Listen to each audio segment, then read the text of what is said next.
2 years ago, I made a video of a game called Perilous Warp, and a lot of people in the comments told me that I should cover a game called Chasm the Rift, as Perilous Warp is obviously inspired by Chasm. So I've known about this game for a while now, and it's been on my back burner. Maybe I'll cover it eventually. I'm gonna be honest, I have such a backlog of games that I probably never would have gotten around to it if it wasn't for the devs reaching out to me directly and offering to sponsor this video for me to play it.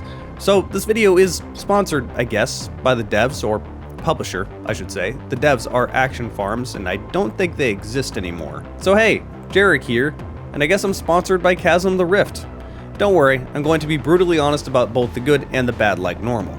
If you want to get this game yourself, I guess I'll put a link down below to the Steam page. What I'm playing here is actually the remastered version of the original game. Chasm the Rift launched back in 1997, and the publisher is nice enough to include the original DOSBox version if you feel like playing that. As for the remaster, I'm pleasantly surprised. All of the options I wanted to have are here. Anti-aliasing, the ability to turn off motion blur, and FOV slider. Aiming and movement feels smooth, it doesn't feel like there's any input delay. There's an extra level of clarity that comes with this remaster that the original version didn't have, which is expected.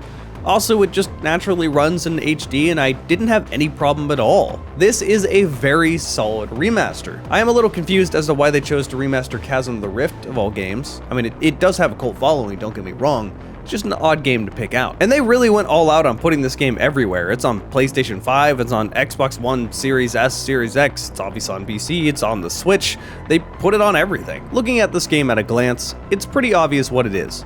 It wants to be a Quake-style game, and it came out in that era. Quake came out just a year before. But to say it just wants to be Quake would be disingenuous. It has plenty of unique ideas. For example, the story. Now, this game breaks a lot of my rules of show, don't tell.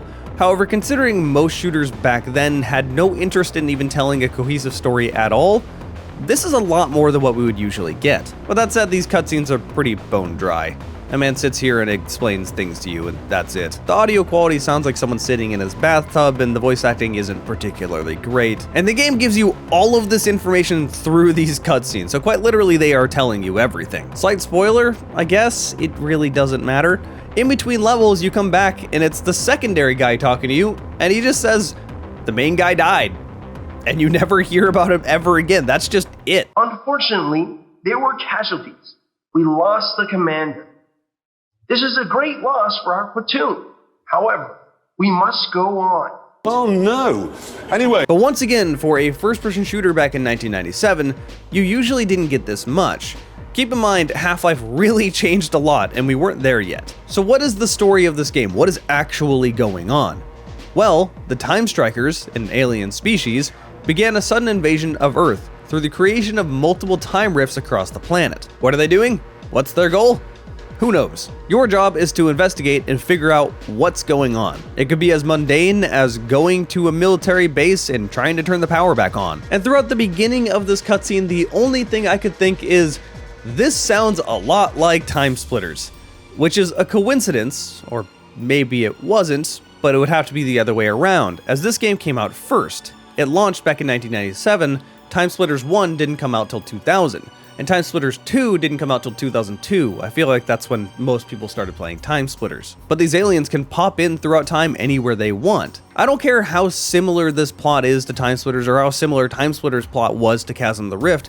I wish more games would do this. It gives you the ability to travel throughout time and make each level look different. And that really is the big strength of this game, the sheer diversity. You start at a basic military base with enemies that seem like normal military enemies. Then you'll go to ancient Egypt with a map full of traps and zombies everywhere. Then you go to the Middle Ages with lizard-looking jesters and Vikings. Then you go to some future alien base with future aliens. My main point here is that for a game in 97, this is a breath of fresh air. Much of the levels look very samey, so getting a huge change every chapter does a lot for a game. Graphically, it also looks pretty damn good for its time, too. The one thing that doesn't change between levels are your weapons, and you get a pretty good selection here. The game starts you out with a basic pump-action shotgun. Screw the starting pistol, we don't need that weak shit here, give me a shotgun.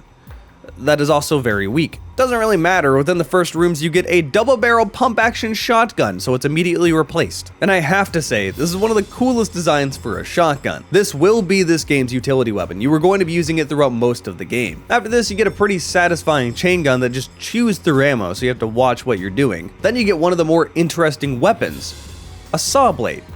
Yeah, just saw blades. You carry up to 50 saw blades on you somehow, and you can chuck them rather fast. Unfortunately, you run through ammo with these things really quick because of how fast you can throw them, so I didn't use them too much. I won't go through all the weapons, I'll leave something for you to find, but I think you get the point. But okay, that's all fine and dandy. How about the actual gameplay? What is it like playing this game? Well, at a glance, you might think that it plays like Quake, and it kind of does, except for the map design makes it not quite as open. A lot of the gameplay is going to be popping around a corner, shooting them with the shotgun, ducking back behind the corner while they shoot, and then popping back out. So it's kind of cover shooter-ish. Like, this clearly isn't a cover shooter, you just generally don't have as much space as things like Quake to dodge attacks. Vast majority of these maps are going to be hallways. Other than that, what you see is what you get. Except for the bosses. All of these bosses require a specific way to kill them. You don't just lay into them with your weapons, you have to figure it out. It's kind of a puzzle. And these are rather hit and miss. I liked the first one quite a lot. Very quickly, I realized I could not kill this thing by shooting it a bunch. So instead, you have to lure it around, push a few switches, and then lure it into a giant fan to kill it. Oh god. Alright, well, I found out what that does.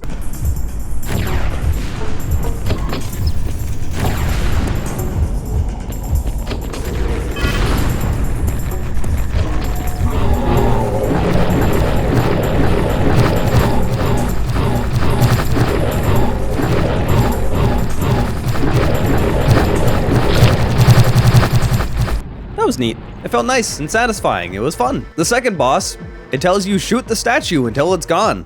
So I shoot it, and a boss pops out. Now, shooting this one actually reacts, so I figure maybe shooting it more will actually kill it? No. What you're supposed to do is to continue shooting the rest of the statue until it breaks, so you can walk around the wall, at which point the boss just dies for no reason, and if you don't leave the area fast enough, you also die? Why did the statue blow up? Oh. Why did I blow up? The fuck?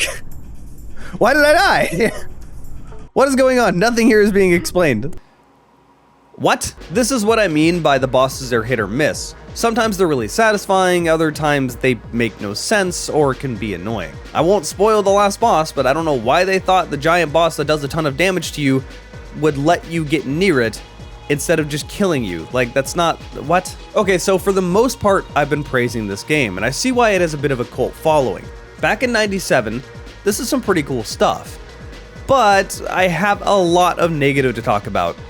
Let me rant. Walls in this game have huge invisible walls. Now you may be saying, well, yeah, it's an old game, that's just kind of how things were, but the original didn't seem to have it this bad. The amount of times I've hurt myself because I was 5 feet around a wall but the rocket still hit the wall is infuriating. Or you'd just be shooting invisible walls where you're trying to shoot enemies. But that's more of a mild inconvenience. What's way more annoying is this game's habit of spawning enemies around you in hallways where you can't get away, leading to cheap deaths.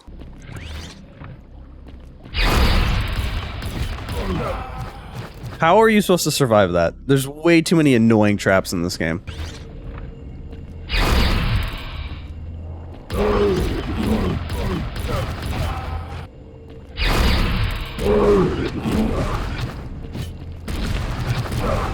Oh well.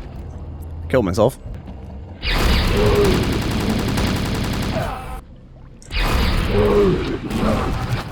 Well.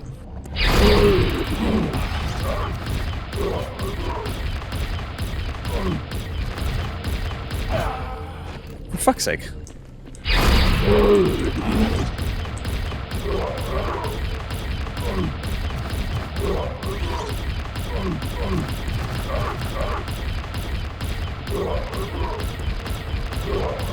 Thank Christ.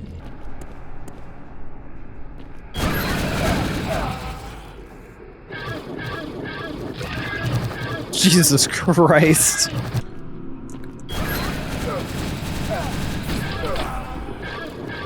Bruh. Why would you design a game like this?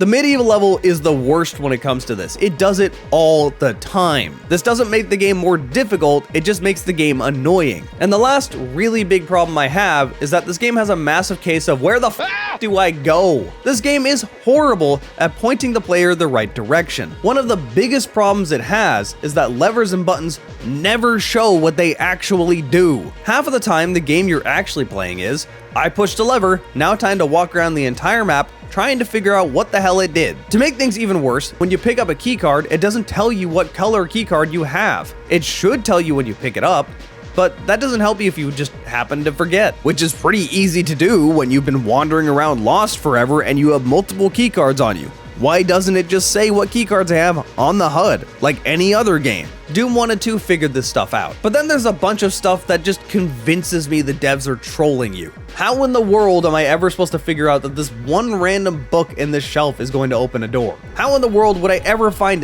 this in particular switch?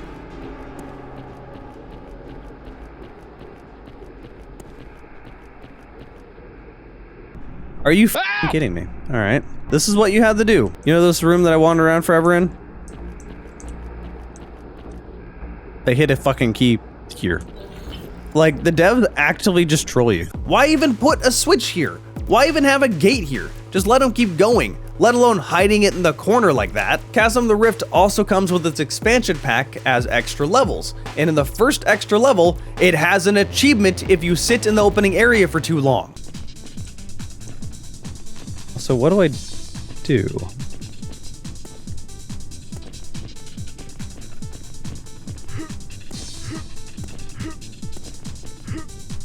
And like this door I've walked into a million times, it doesn't open. None of the windows open. This door shouldn't open. I already tried to open it.